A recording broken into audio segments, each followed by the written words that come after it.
All right, welcome back to another episode here at Whiteboard Medicine. We appreciate you checking it out. Today we're going to be doing another episode in our Vasopressor and Inotrope series, particularly talking about methylene blue as a vasopressor. Some of you may be familiar with this, some of you may not, but it's a really interesting topic. We're going to dive into methylene blue as a vasopressor. We'll talk about the mechanism of action, indications in this context in particular, dosing, pharmacokinetics, contraindications, adverse effects, some of the literature and studies behind its use. We'll compare it to other vasopressors. And then we actually have 10 practice questions at the end we're going to get into. So we'll do some clinical and teaching tips and tricks throughout. Hopefully it's interesting, valuable, or informative. Certainly let us know. For those of you new to the channel, all these study guides, so all these episode study guides will be on our Patreon page, as well as additional practice questions and a lot more. We also have a YouTube members page where you can get early access to videos as well as some other perks, a weekly newsletter that's mostly public health and emerging infectious disease content. But we'd love for you to check out any and all those things. All of it's linked in the episode description, whether you're listening to this as a podcast or watching it as a video. And yeah, last disclaimer, none of this is intended to be acted upon as medical advice. Please stick around to the end of the episode for the full disclaimer. All right, always a mouthful. Let's dive in. Methylene blue as a vasopressor, starting with mechanism of action. So methylene blue can act as a selective inhibitor of nitric oxide. And nitric oxide causes vasodilation. So two main mechanisms at play here. One is inhibition of nitric oxide synthase. So this is what creates nitric oxide. So this will then decrease nitric oxide production. The other thing that methylene blue does is it inhibits soluble guanylyl cyclase, which will decrease cyclic GMP, and it will decrease smooth muscle relaxation. So there's a nitric oxide dependent mechanism, and then there's this other kind of CGMP mechanism, but both of them lead to less vasodilation or smooth muscle relaxation, which if it's less vasodilation and less smooth muscle relaxation, that will obviously increase systemic vascular resistance and increase your mean arterial pressure, at least theoretically. So methylene blue is particularly interesting in patients where you think they have high nitric oxide mediated vasodilation. Some of these patients are patients with, cirrhosis or liver disease, are sometimes at particular risk for this. But we'll talk about if there's ever any evidence to support its use, although we do use it. So the net effect here for methylene blue is that it reverses vasoplegia by reducing pathologic vasodilation, increasing systemic vascular resistance, and thus raising the mean arterial pressure, or the MAP. So indications in critical care, this gets a little tough, right? Methylene blue is not, and we want to emphasize, is not a first-line agent. But it is sometimes considered as what we call rescue therapy for that kind of refractory vasoplegia. That patient who's on 1, 2, 3 vasopressors and they still have hypotension. Sometimes you'll think about methylene blue as a rescue therapy. As we mentioned, vasoplegic shock, especially post-cardiopulmonary bypass or post-liver transplant, sometimes you could trial methylene blue. Refractory septic shock that does not seem to be responding to catecholamine vasopressors like norepinephrine and vasopressin. There's some growing literature or interest, I suppose we should say, in using methylene blue in anaphylactic shock that's unresponsive to our first line being epinephrine. And then there's also some attention in using methylene blue in refractory hypotension from either calcium channel blocker or ACE inhibitor overdose. So these last two are interesting. We don't want to say new, but somewhat newer thoughts and approaches, whereas more classically, methylene blue is considered in vasoplegic shock and refractory septic shock. When we're dosing methylene blue, a lot of folks do this IV bolus where you give 1 to 2 milligrams per kilogram over 10 to 30 minutes, and then you try to see, did they respond?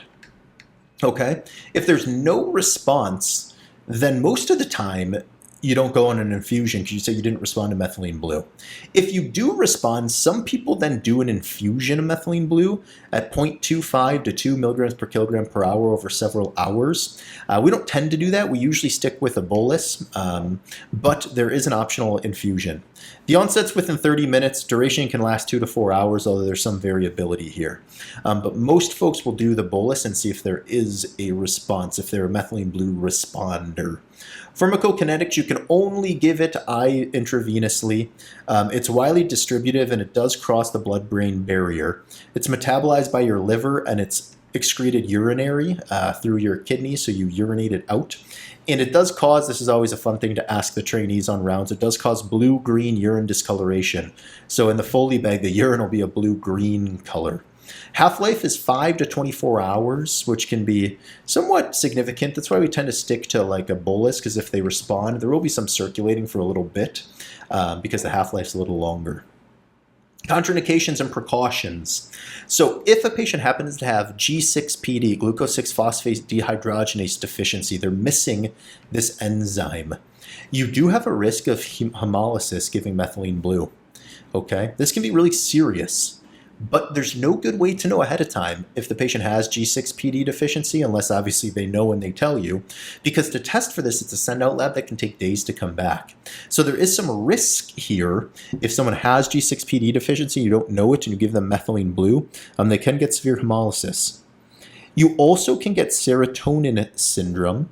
Methylene blue is a weak monoamine oxidase inhibitor, and if they're on other serotonergic medications, obviously, things like SSRIs, serotonin reuptake inhibitors, fentanyl has some serotonergic effects, which can be used to treat pain in the ICU. There's a whole slew of other serotonergic medications, but if you combine methylene blue with these, you actually can induce serotonin syndrome. Again, all these things are rare, but they can happen.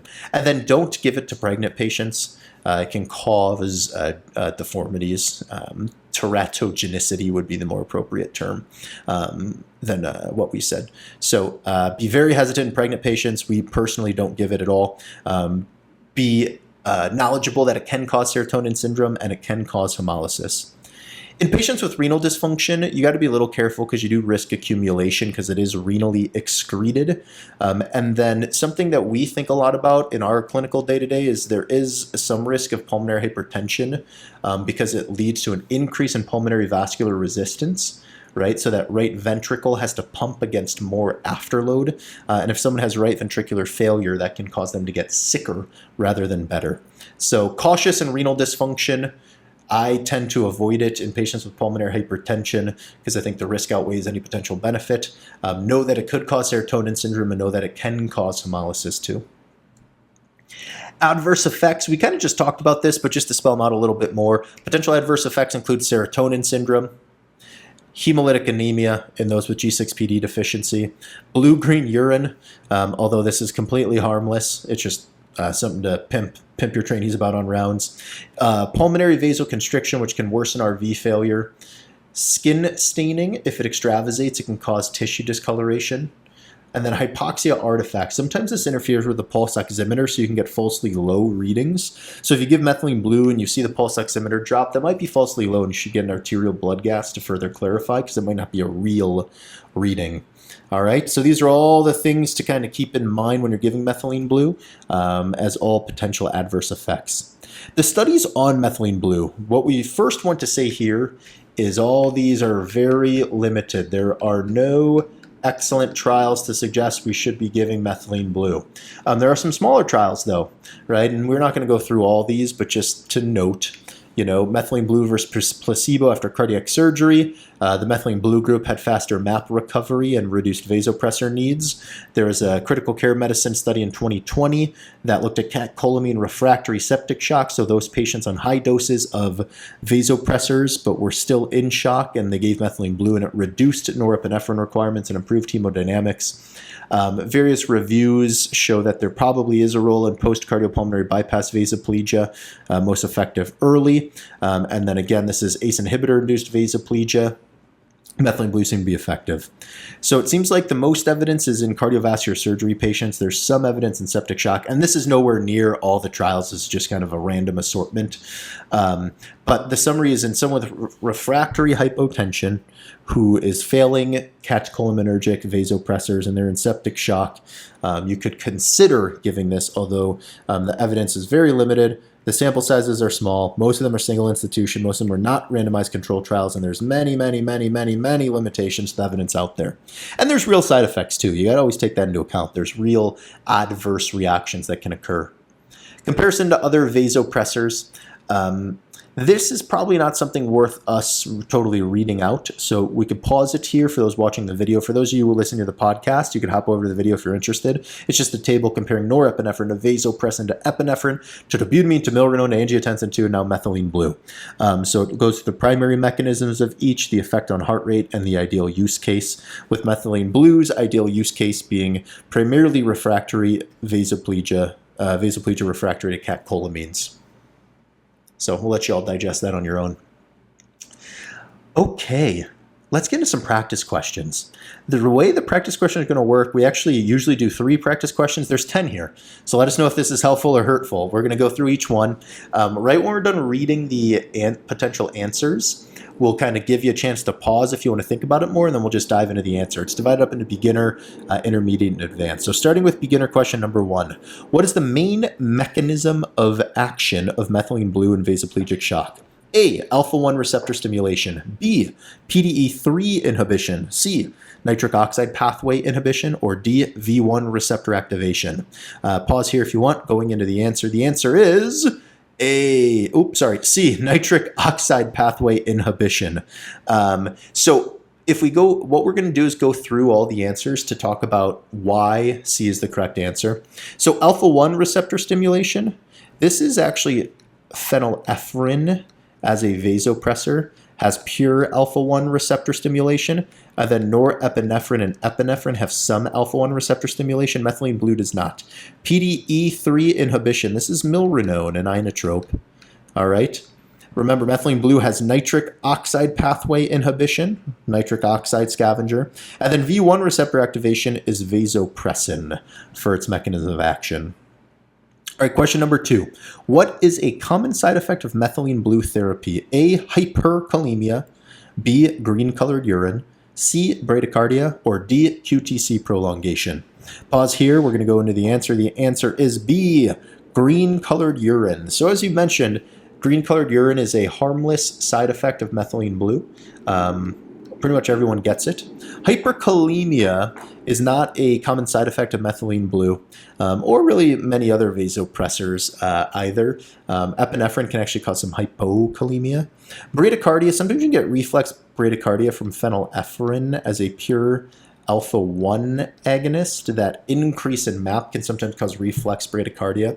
And then QTC prolongation is not common in different vasopressors. So green-colored urine, side effect of methylene blue, harmless. Okay, question 3. What clinical feature would contraindicate methylene blue use? A, COPD, B, cirrhosis, C, G6PD deficiency, or D, diabetes? All right, going into the answer, pause if you want. The answer is C, G6PD deficiency. So remember, those with G6PD deficiency, methylene blue can prompt a hemolytic crisis or hemolysis. And you want to really avoid that, but again, many times you don't know this ahead of time. COPD, if you had severe pulmonary hypertension from COPD, methylene blue maybe wouldn't be the best choice, but just classic COPD, not a big deal. Cirrhosis, methylene blue is sometimes anecdotally more efficacious because cirrhotics sometimes have more nitric oxide circulating, and methylene blue is a nitric oxide scavenger. And diabetes, no contraindication of methylene blue with diabetes. All right, are we into intermediate? Yes, intermediate question number 1. Why might methylene blue be favored in post-cardiac bypass vasoplegia? A, it increases cardiac output via beta-1 agonism. B, it reverses cGMP-mediated vasodilation from excess nitric oxide. C, it improves oxygen delivery by increasing hemoglobin. Or D, it inhibits aldosterone release. All right, going into the answer. The answer is, drum roll please, B. So it reverses cGMP-mediated vasodilation from excess nitric oxide. This is the mechanism of methylene blue. And this is sometimes deranged in patients who had undergone post-cardiac arrest bypass. So it directly addresses that possible derangement. It increases cardiac output via beta-1 agonism. This is like the inotrope dobutamine. Epinephrine does this as well. Norepinephrine does this to a small degree, but methylene blue does not affect beta-1. It is not a catecholamine-refractory mechanism. C, it improves oxygen delivery by increasing hemoglobin. No, this would be blood transfusion, packed red blood cells. Vasopressors don't do this. D, it inhibits aldosterone release. So angiotensin 2 increases aldosterone release. It does not, methylene blue is not involved in this pathway. All right, question 5. A patient on fluoxetine develops agitation and clonus after methylene blue infusion. What is the diagnosis? A, neuroleptic malignant syndrome, B, malignant hyperthermia, C, serotonin syndrome, or D, anticholinergic toxicity? All right, pause if you want. The answer is C, serotonin syndrome. So as we mentioned, methylene blue is serotonergic. So if it is given with other serotonergic medications like fluoxetine and SSRI, it increases the risk for serotonin syndrome. Serotonin syndrome is usually fevers, agitation, clonus, tachycardia, hypertension. Clonus is one of the big clinical exam things. If we have a patient we're worried for serotonin syndrome, the first thing we do is we go and we, do the foot flapping maneuver to see, it probably has a better name than that, to see if we can elucidate any clonus. Neuroleptic malignant syndrome, this is usually from antipsychotics. It has a lot of the same symptoms of serotonin syndrome, except you don't get clonus. You usually get rigidity. Malignant hyperthermia, this is high fevers, and this is usually from anesthesia, not classically methylene blue involved. Anticholinergic toxicity would not be fluoxetine or methylene blue. They do not have cholinergic effects. All right, question 6. What effect does methylene blue have on pulse oximetry? A, falsely high, B, no effect, C, falsely low, or D, intermittent readings only on toes? All right, pause here if you want. Answer is C, falsely low. So we know that methylene blue can cloud or make pulse oximetry on the fingers inaccurate, mostly from color changes, because SpO2 pulse oximeters use color waveform to get their SpO2. So methylene blue can throw that off and cause falsely low SpO2. All right, question 7. We're into advanced now. In a patient with septic shock on high-dose norepinephrine and vasopressin, which lab result supports initiating methylene blue? I'll give you a hint. We actually can't really test for this in most places, but our shop in particular. A, low cortisol. B, high plasma renin. C, elevated nitric oxide metabolites. Or D, high lactate with low SCVO2. All right, answer is C. Methylene blue, we know, is a nitric oxide scavenger. It inhibits the production of nitric oxide, and nitric oxide causes vasodilation. So if someone has high nitric oxide metabolites, methylene blue may be particularly useful in reversing the vasodilation from nitric oxide. Question 8, methylene blue is ineffective in which of the following? A, catecholamine-resistant vasoplegia, B, shock secondary to spinal cord injury, C, nitric oxide-induced hypotension, or D, post-cardiopulmonary bypass vasoplegia. All right, answer is B.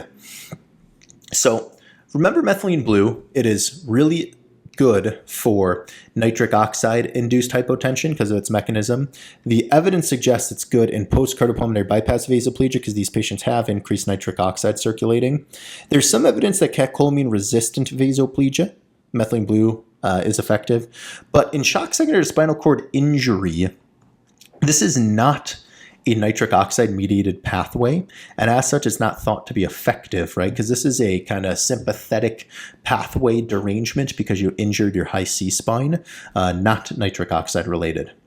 All right, question 9. What is a known pulmonary risk of methylene blue? A, pulmonary hemorrhage, B, hypoxia due to hemoglobinemia, C, pulmonary vasoconstriction exacerbating RV failure, or D, bronchospasm.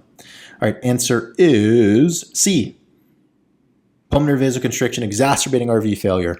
So we know methylene blue increases pulmonary vascular resistance, and as such can lead to pulmonary vasoconstriction, and it can worsen RV failure. So patients with RV dysfunction from ARDS or chronic RV dysfunction from pulmonary hypertension, you have to be really careful with methylene blue.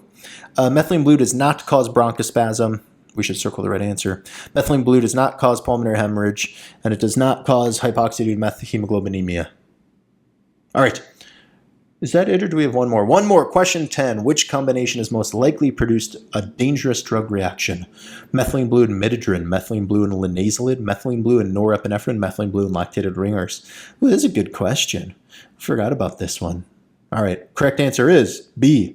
Methylene blue and linazolid. So linazolid actually is a weak monoamine oxide inhibitor. So this increases the risk for serotonin syndrome. So methylene blue and linazolid together just increases the risk for serotonin syndrome. And that was the root of the question. So methylene blue and midodrine doesn't increase the risk for anything. Norepinephrine, no. Lactated ringers, no. In fact, you give methylene blue with all those medications without much issue. Cool, that's all we have for you today. So check out our Patreon page for the study guide and more practice questions, YouTube members, free weekly newsletter, podcast, YouTube channel, all that good stuff. Let us know what thoughts, comments, questions you have down below. Let us know if the questions at the end is helpful or if it's more just boring. In any case, stay well, keep learning, and we'll see you next time. Hey everybody, and welcome to Whiteboard Medicine. We appreciate you checking out the video. Here at Whiteboard Medicine, our goal is to create medical education content for all types of interested learners. That includes videos, practice questions, study resources, and much more. We would love for you to join our community by subscribing, hit that bell button. We're also working to build a high-yield Patreon page. It's going to be full of practice questions, video outlines, notes, commercial-free content, and much more. None of these videos are intended to be acted upon as medical advice. Please pause the video here and read this disclaimer in its entirety before moving on.